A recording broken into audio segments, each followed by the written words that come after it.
para falar um pouquinho sobre os principais desafios envolvidos na criação de uma jornada D2C, Omnichannel, como integração de canais, experiência do cliente, obstáculos técnicos e organizacionais, uma visão prática e objetiva para auxiliar na construção de uma estratégia correta e bem-sucedida da jornada D2C.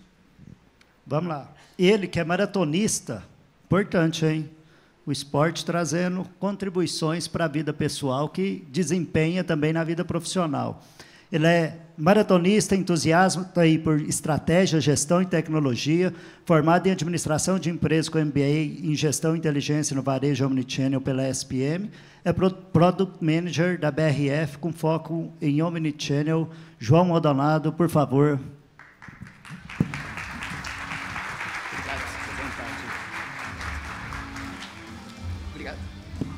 Obrigado, o palco é teu. Valeu, obrigado. Boa tarde, pessoal. Volta do almoço é sempre mais difícil, né, para falar. Muita gente às vezes dá aquela vontade de dar aquele soninho. Mas a gente vai falar aqui um pouco de transformação, jornada D2C. E falar dessa gigante que a gente conhece, espero que esteja na casa de todos vocês, que é a nossa BRF.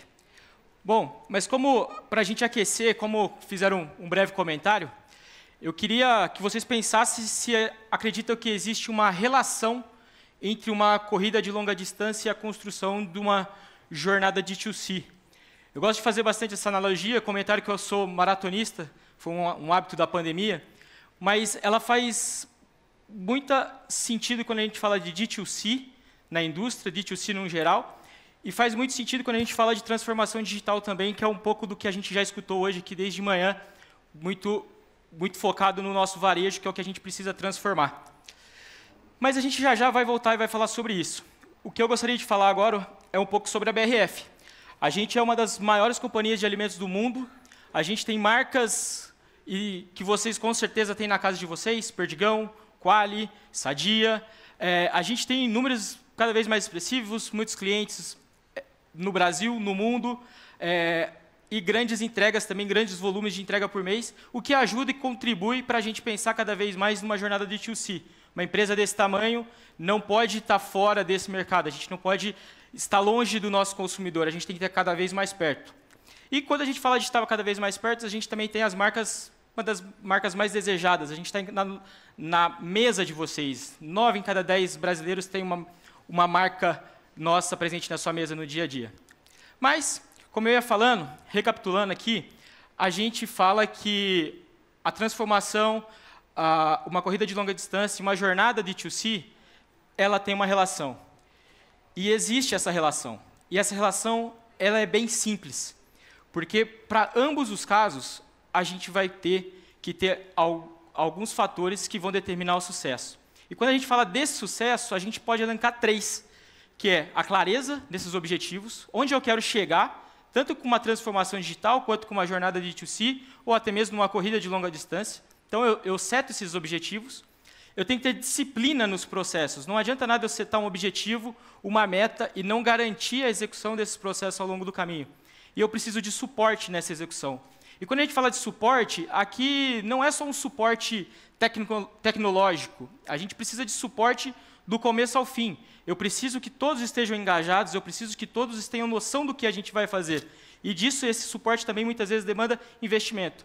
Não adianta eu querer ir hoje para uma jornada D2C, estar perto do consumidor, se eu não sei o que eu quero nessa jornada, o que eu vou ter que passar, e muito menos se eu não tenho suporte. Seja um suporte financeiro, seja um suporte do engajamento da alta direção, porque aqui a gente começa a falar de quebra de paradigmas, a gente começa a construir uma nova organização dentro de uma organização. A gente começa a pensar que, para fazer um D2C, a gente vai ter que construir uma visão de uma startup dentro de uma indústria, que é o nosso caso. A gente teve que trazer esse mindset, essa visão de que a gente precisava executar, e mais do que executar, se a gente tiver que errar, a gente tem que errar rápido, porque o nosso negócio demanda isso. De um lado, a gente tem um negócio centenário, com uma visão de processos bem executados para a gente estar na mesa do consumidor, está bem lá na gôndola, está bem formatado, está bem entregue, com preço, da maneira que a gente executa. Do outro lado, a gente começa a falar, eu quero estar do lado desse consumidor, eu quero entender ele e eu quero que ele compre direto de mim. Mas eu não quero quebrar o meu elo que eu tenho com os distribuidores, com o outro lado do varejo. Então, a gente tinha que garantir que a nossa transformação tivesse 3 bons pilares: pessoas, processos e tecnologia bem formatados e bem organizados. Mas, se a gente fosse no processo padrão, com certeza, essa transformação iria ter 5, 10 anos para a gente chegar lá. A gente viveu isso na pandemia. E esses um dos fatores mais inesperados que fizeram com que a gente tivesse que acelerar essa transformação. A gente teve uma pandemia. E é aqui que a nossa jornada começa a se iniciar. Quando a gente fala de pandemia, a gente começou em abril de 2020.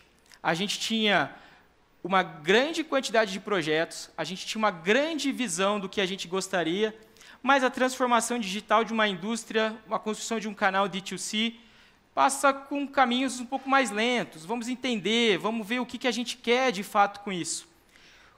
Na hora que a gente chega numa pandemia, o nosso consumidor muda. O nosso varejista lá da ponta, o nosso supermercadista muda. A gente começa a ter novos hábitos de consumo, a gente não sabe de fato o que vai acontecer. Todo mundo em casa, nossos times todos em casa. Então, as pessoas que de um dia para o outro estavam lá nos nossos escritórios, consumindo os nossos produtos, ajudando a construir, ajudando a criar novos produtos, estão dentro de casa. Elas precisam ser alimentadas, a gente precisa estar mais perto dessa pessoa. As pessoas começam a ter novos hábitos, começam a comprar pela internet, e a gente, como uma indústria, não pode ficar de fora desse movimento. A gente não pode só sentar e assistir. Então, com isso, a gente teve que agir de forma imediata. A gente não tinha tempo para pensar, construir um business case, levar para aprovação. A gente tinha uma visão que a gente precisa ir, a gente precisa construir esse D2C, vamos aproveitar o que a gente tem dentro de casa e vamos agir. A gente tem que agir. A gente não tinha tempo para pensar, estruturar, achar a melhor plataforma do mundo, aquele processo todo de tecnologia que muitos de vocês que é do comercial, sabe, se a gente for lá para a tecnologia, pedir um sistema, vai vir daqui 2 anos, então vamos lá, vamos simplificar. E foi isso que a gente fez. A gente simplificou. A gente olhou para dentro de casa, buscou a solução que a gente já tinha alguns canais digitais, não da melhor forma, eram canais que captavam, entregavam, mas que se a gente fosse para um modelo de grocery, um modelo de varejo, a gente deveria querer fazer 1 milhão de personalizações. E aqui a gente fez o simples. A gente buscou, em 45 dias, a gente já tinha uma plataforma em casa, a gente entendeu onde a gente poderia usar e pôr essa localidade. Baixa automatização era para a gente ir para o jogo. Era para a gente começar a entender o cliente, era para a gente fazer os processos básicos, captar o pedido e entregar na casa do cliente. Tinha clique retire? Não, não tinha clique retire. Tinha uma entrega expressa? Não tinha uma entrega expressa. Era simplesmente um processo um pouco manual, mas a gente estava atendendo. A gente estava chegando próximo daquele consumidor, a gente começou a entender quem era ele, e a gente começou a trazer esse processo mais forte para dentro de casa. E quando a gente começa isso, a gente começa a visualizar outros mercados. A gente tem 24 fábricas no Brasil. E com isso a gente tem aí, cada fábrica tem a sua lojinha de fábrica, tem ali para os funcionários, em alguns casos são lojas abertas também. E a gente tinha uma em São Paulo, mais focada no nosso funcionário, algumas pessoas conheciam, era uma loja que estava lá no Jaguaré, num centro empresarial, e a gente olhou e falou assim, vamos para o D2C, esse negócio pode ser diferente. A gente pode buscar uma outra experiência para esse consumidor, eu sem atravessar o varejo, sem querer concorrer com o supermercado, mas eu posso construir uma experiência diferente a ele, eu posso construir um momento para que ele venha até a nossa loja e consiga desfrutar dos nossos produtos. Então, a gente, em dezembro de 2020, a gente inaugura a nossa primeira loja física, uma espécie de uma flagship em São Paulo, fica lá na Vila Leopoldina. Convido todos vocês a conhecê-la. Com alta tecnologia, etiqueta eletrônica, totem, tudo que tem de melhor para ter no varejo, ter tecnologia, lá a gente tinha. Então, em coisa de 6 meses, a gente partiu do zero, de sem ter um site, sem ter um e-commerce, sem ter nada, para uma operação D2C. Aqui, a gente tinha uma operação D2C totalmente segregada, com times segregados, com visão segregada, CD, loja, uma conexão ainda pouco existente. A vontade era, mas a gente precisava pilotar, a gente precisava fazer com que isso se mostrasse realidade. E foi isso que aconteceu. As 2 operações começaram a performar de forma plausível, de forma que trouxesse aquela vontade, eu gosto muito dessa palavra, essa vontade de varejar. Eu atuei na Via Varejo uma época e eles falavam muito isso, de varejar. E é isso que a indústria precisa. ter essa visão de varejar, porque a indústria ela tem o seu processo, ela tem o processo de ter seus vendedores na rua, tira pedido, atende, roteirização, distribuição, distribuidores, contas grandes. Mas a vontade do varejo de estar perto do cliente, de fato, está com o supermercadista, está no momento só da inovação, de criação de produto. Então, quando a gente traz isso para o e-commerce, quando a gente começa a construir essa jornada D2C, a gente começa a tomar esse gosto de varejar de fato. Então, a nossa operação expandiu. Nosso e-commerce passou a atender de 2 filiais, a gente chegou a atender 200 cidades no Brasil. Mais de 70 mil pedidos, a gente participando de marketplace, fazendo grandes campanhas, as nossas lojas físicas também, ainda muito focada em São Paulo, mas crescendo, chegando a 11 lojas, uma loja até lá em Itajaí, que é uma cidade que tem um escritório grande da BRF, então a gente também beneficiando os nossos colaboradores. Então, cada vez mais a gente tomando gosto desse mercado, a gente entendendo, a gente buscando e a gente crescendo. E quando a gente começa a crescer, a gente começa a entender que a gente sozinho não é possível fazer isso e que a gente tem cada vez mais desafios nesse processo. E os desafios, conforme a gente cresce nesse segmento, a gente vai potencializando. E se a gente não cuida deles no começo, eu posso capotar uma operação no final do ano. Então, se a gente não toma cuidado com o que a gente está integrando, com que pedido que está entrando, se vai barrar no SAP, se não vai barrar, se o pricing está correto, a gente começa a trazer uma complexidade para dentro da companhia, que muitas companhias de muitas indústrias não vão estar aptas a tomar esse risco. A gente tem N casos de empresas, de indústrias que tentam ir para esse modelo e entendem que, ao longo do tempo, elas começam a ter que pensar em separar as organizações, porque o modelo D2C demanda essa flexibilidade. E quando a gente olha aqui, a gente precisa superar alguns desafios. E esses desafios de tecnologia, de logística e do mix de produtos. Aqui a gente está falando de uma operação que tem 650 a 700 SKUs. E eu estou muito pautado por produtos de proteína, produtos que até podem ser considerados supérfluos.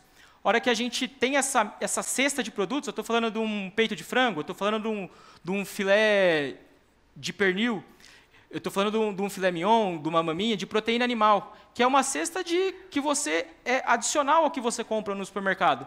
Então, como que eu aumento esse mix de produto e trago esse consumidor para o nosso lado, faço com que ele venha para a minha loja, para que eu consiga ter um destaque maior e eu consiga fazer com que ele entenda que eu não estou vendendo só um produto, eu estou vendendo uma conveniência, eu estou vendendo uma experiência para ele.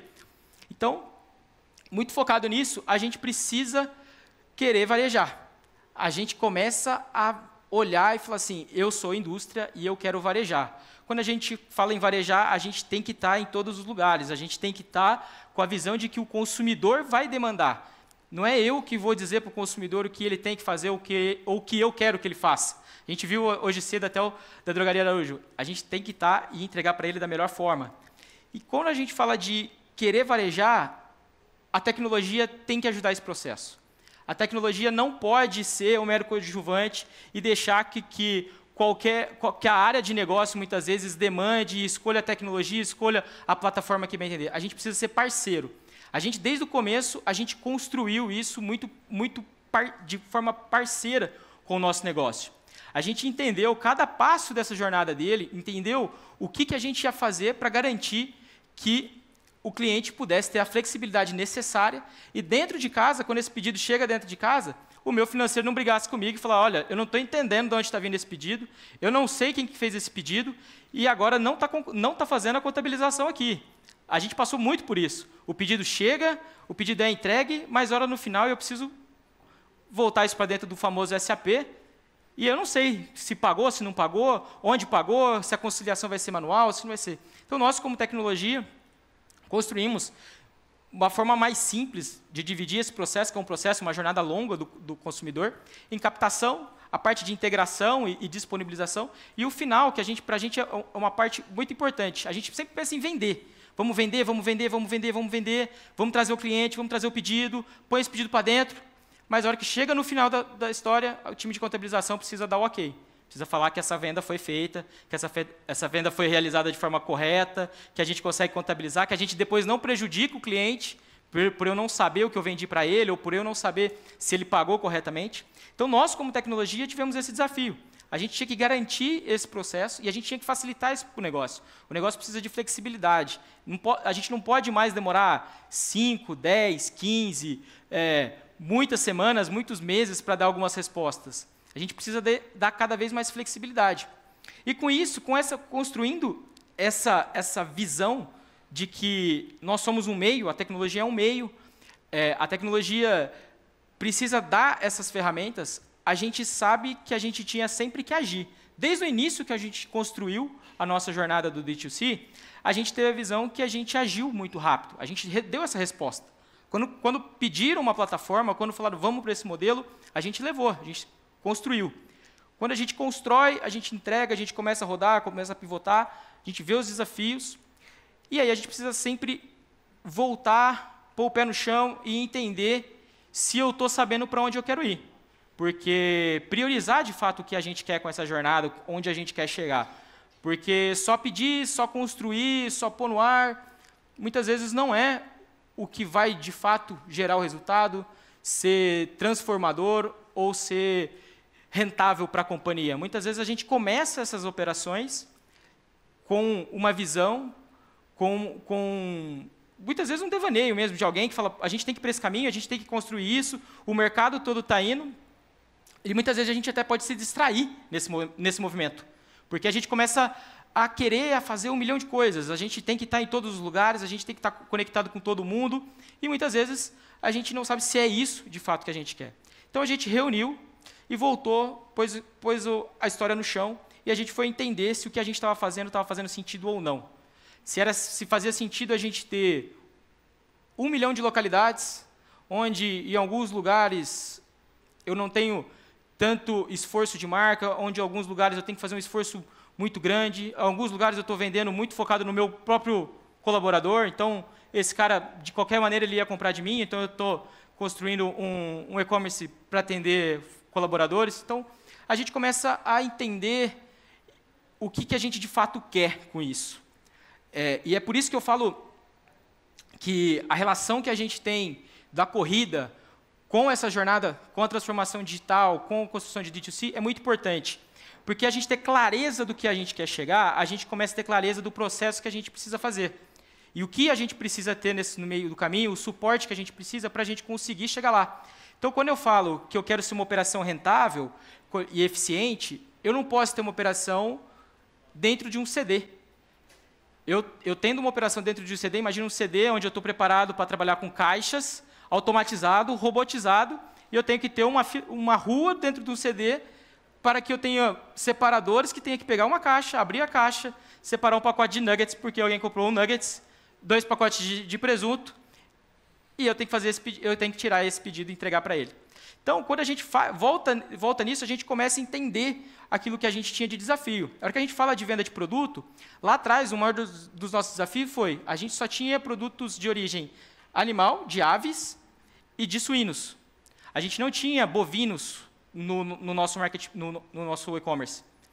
Então, o nosso mix de produto ele competia diretamente com o supermercado. A pessoa, na hora que vai fazer uma compra, ela quer simplificar a compra dela. Ela não quer ter que comprar uma parte no nosso e-commerce, no Mercado em Casa, outra parte no Pão de Açúcar, outra parte no outro mercadinho. Ela quer comprar uma cesta única. E é por isso até que muita gente hoje é mais adepto de fazer busca em Marketplace do que entrar no Google, porque ela já olha no Marketplace e já sai dali e já compra. Então, a gente começou a voltar e entender o que a gente está fazendo bem feito, o que a gente já tem. Boa, então a gente já está vendendo, a gente aumentou já o nosso mix de produto, a gente já está ali vendendo bovinos. A gente precisa estar onde o cliente está, então vamos fazer isso, vamos para o Marketplace. A hora que a gente foi falar com alguns Marketplaces, os caras falaram assim, você vai mandar frango para o meu CD? A gente falou, não, frango a gente sabe entregar. Resfriado é com a gente sabe entregar, a gente tem experiência nisso. Então, não tem como eu mandar para o seu CD para você fazer full commerce, fulfillment de nenhum jeito. Isso tem que ser com a gente. Se você ainda quiser construir uma operação com a gente, vem com a gente que a gente sabe fazer. Então, a gente foi para os marketplaces, alguns marketplaces olharam para a gente e falaram assim, é loucura o que vocês estão fazendo, a gente tem aqui os nossos mix de produtos de supermercado, que a gente está crescendo, pandemia, mas a gente está aqui com tudo seco. Vocês querem vir com congelado e resfriado, a gente topa. A gente foi lá, e isso aqui foi um sucesso de vendas, principalmente no final do ano agora, com as nossas com os nossos comemorativos, nossos kits. E aí a gente começou a voltar e entender se a nossa integração, para a nossa operação ser cada vez mais eficiente, o que a gente tinha que fazer. E aí, com as nossas lojas, a gente falou assim, não tem como mais a gente operar com essas coisas de forma segregada. As nossas lojas precisam estar conectadas e serem os nossos principais hubs de estoque. Então, a gente integrou todas as nossas lojas, garantiu que isso acontecesse, garantiu que os pedidos dos marketplaces também saíssem das lojas e garantiu que a gente começasse um processo de eficiência logística. Ou seja, a gente agora tem entrega agendada, que você escolhe o período que você quer receber na sua casa. A gente tem uma entrega expressa, que entrega até 2 horas. E a gente tem o Retira, que também é uma forma de você ir até a nossa loja, conhecer e usar de toda a conveniência que a gente tem. Além disso, a gente cada vez mais parte para um modelo de conveniência, de engajamento, de benefício para quem está junto com a gente, para quem quer consumir e ter na sua casa cada vez mais os nossos produtos. E aí, nas nossas lojas agora, com uma experiência cada vez mais focada no consumidor, com produtos, para que você consiga ter uma visão de ocasião. Então, você quer um churrasco, pode ir na nossa loja, no Mercado Sadia, que você vai conseguir comprar tudo para o seu churrasco. Você quer fazer uma feijoada, sou um expert nisso, lá também tem todo o mix de produtos para você fazer uma feijoada. Então, já encaminhando aqui um pouco para o fim, eu falo rápido também, quando a gente volta e começa a pensar em tudo que a gente passou nesse tempo, quando a gente olha o que motivou a gente, só foram pandemia, foram os novos hábitos e muito das incertezas globais que a gente tinha. A gente não sabia quanto tempo ia durar, se ia ser curto, longo prazo. E muito disso, a gente gosta muito de falar que a gente avançou de 5 a 10 anos de transformação digital, isso para dentro da companhia, em 1 ano e meio. A gente teve que fazer isso. Não teve como a gente subestimar. A gente teve que adaptar os times tiveram que entender as outras formas de se trabalhar, principalmente muito focado, ação e reação, resultado, e ser de forma pragmática, a gente tirar e simplificar. Quando a gente olha os desafios, a tecnologia foi um grande catalisador disso, a tecnologia ajudou a impulsionar e a empurrar. Muitas vezes a gente discutia com o negócio, a gente levava coisas para eles, como produto, a visão do que a gente queria construir, e a gente falou assim, é para cá que a gente tem que ir, é aqui que o nosso mercado de tecnologia está, o mercado de e-commerce está aqui, sei que a gente está aprendendo, mas a gente não pode deixar isso ser de outra maneira. A gente não pode falhar. A logística, hoje, nós todos aqui consumidores, a gente sabe, a gente olha uma compra, a gente não tem mais paciência para esperar mais de um dia para o produto chegar na nossa casa. A gente sabe que a gente não vai usar o produto. A gente sabe que não vai usar, a gente está comprando hoje, a primeira coisa que a gente faz, será que chega amanhã? A gente fica lá viciado em olhar o tracking mesmo a gente sabendo que a gente não vai precisar do produto amanhã, mas a gente quer cada vez mais rápido. A gente não pode deixar de entregar assim.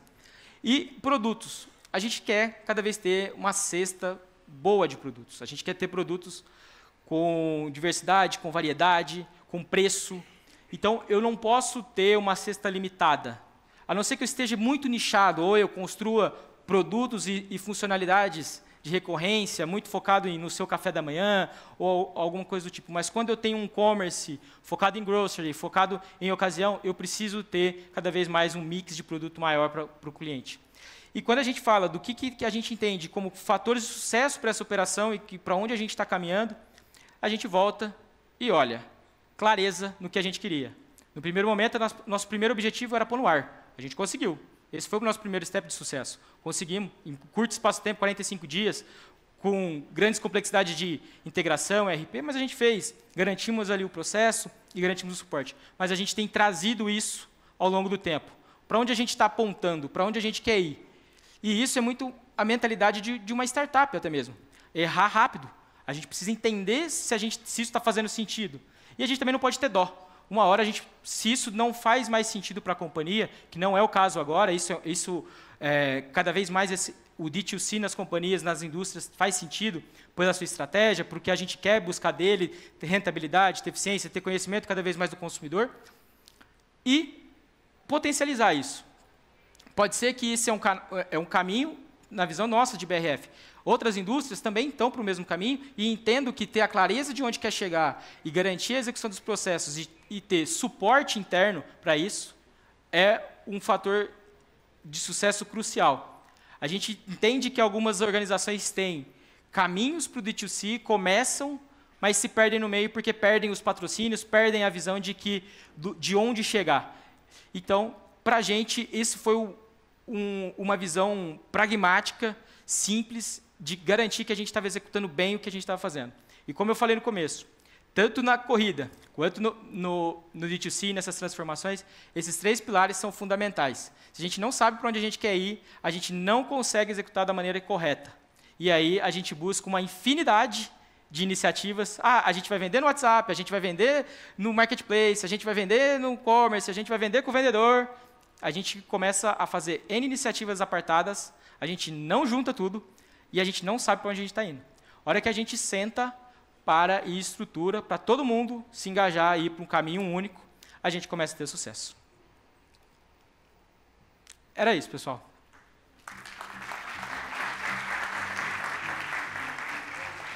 Som. Boa, obrigado, João.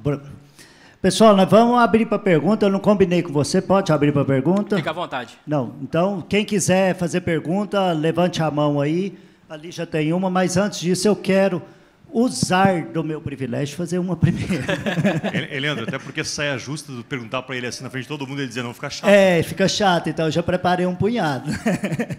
Ô, João, assim, a gente sabe da dificuldade, vamos dizer, que é um varejo, uma empresa de varejo, já integrar e digitalizar o varejo físico, que é o nosso objetivo aqui. Com vocês ainda tem um ponto a mais, que eu não sou um varejo, eu sou uma indústria e com um punhado de outras indústrias que foram comprando e se fundindo ao longo do tempo, o que traz complexidade maior. Você falou que no começo vocês já tinham até uma loja de varejo, ali na pandemia, não era o foco, não tinha essa visão ainda de ser um D2C, mas naquele slide que você mostrou ali da jornada de vocês, você falou que isso, ali no meio, tem lá a integração realmente omnichannel. Conta um pouquinho ali para nós o que foram os desafios na visão da loja física, o que mudou ali, o que vocês tiveram que mexer na loja física para entender realmente esse outro mundo do e-commerce que precisa, de alguma forma, de estar integrado e de ter sinergia. O nosso principal gatilho que a gente sempre quis fazer a operação integrada. Desde quando a gente começou, no primórdio que a gente subiu, a gente já tinha essa visão. Isso uma hora vai ter que se integrar. Mas com a visão de que temos que agir rápido, não dava para a gente preparar o cenário como um todo. Quando a gente vai para a loja física e leva essa visão, a gente vai muito com a cabeça de que a loja física vai nos trazer rentabilidade. Vou facilitar a nossa conexão com o consumidor, vou levar mais opção para ele, vou facilitar, e a gente vai conseguir ter rentabilidade. Mas na hora que a gente leva para a loja física, a gente também tem resistências da loja física para entender o que vai chegar para ela. Por isso que é muito importante a gente, desde o início do processo, a gente colocou o pessoal de loja física dentro da construção da jornada. Fala assim, a partir de agora a gente vou te transbordar pedidos e você precisa estar preparado. Você está preparado para atender? Opa, peraí, como que vai ser? Como que vai ter o sistema? Onde vai vir? Por que vocês estão fazendo isso? Por que não continua? O que é que eu ganho com isso? O que eu ganho com isso? Mais trabalho eu vou ter, mas o que é que eu ganho? Exato. E aí a gente muda essa visão com a loja, com o discurso de que o e-commerce é um canal da loja. O e-commerce não está concorrendo com a loja, ele está trazendo faturamento para a loja. Então, quando o pedido é expedido pela loja, eu levo o faturamento para a loja. Isso aumenta no PNL dele. Em termos de resultado, está tudo ali. Está tudo ali. Não tem uma concorrência, porque eu começo com aquela discussão. Se eu vou pegar o pedido do e-commerce, mas aí como fica meu estoque?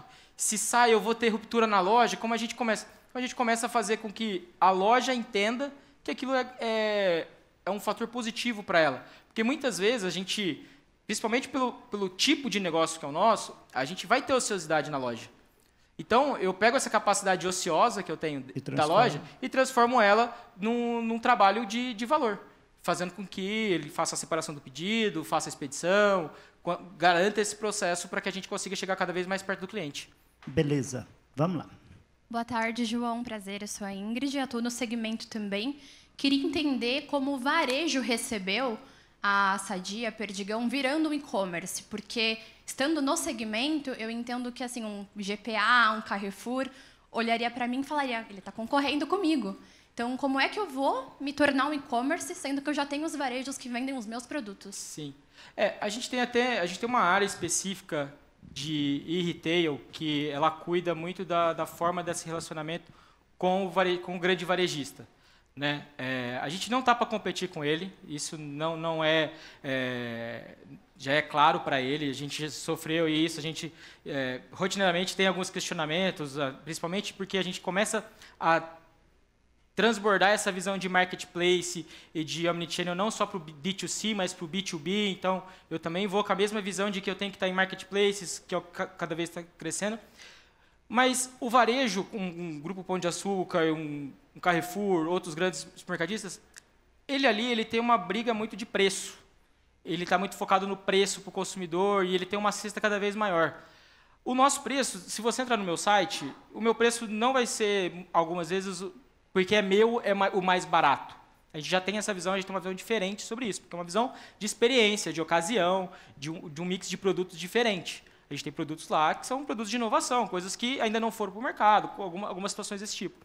Então, o varejo entende que também o nosso volume para isso é menor. Eu não tenho capilaridade, tamanho de negócio varejo para concorrer com ele. Então, assim,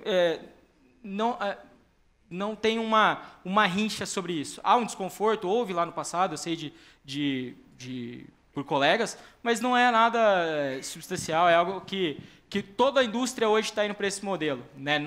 Não vejo o modelo de D2C hoje como algo que vá substituir um supermercado. Então, cada um vai fazer a sua compra num lugar. Não, eu acho que isso não. É mais uma conveniência, uma experiência, um fato de ocasião, um fato de algum benefício ou outro que você pode ter, mas não vejo os grandes varejistas se incomodando com esses movimentos da indústria no geral, porque hoje a Nestlé também está nesse movimento, a Ambev tinha até há pouco tempo um outro movimento que era o Sempre em Casa, que era um bom e-commerce deles, a Diageo, várias outras companhias têm aí os seus modelos de D2C, mas que eu não vejo aí como uma grande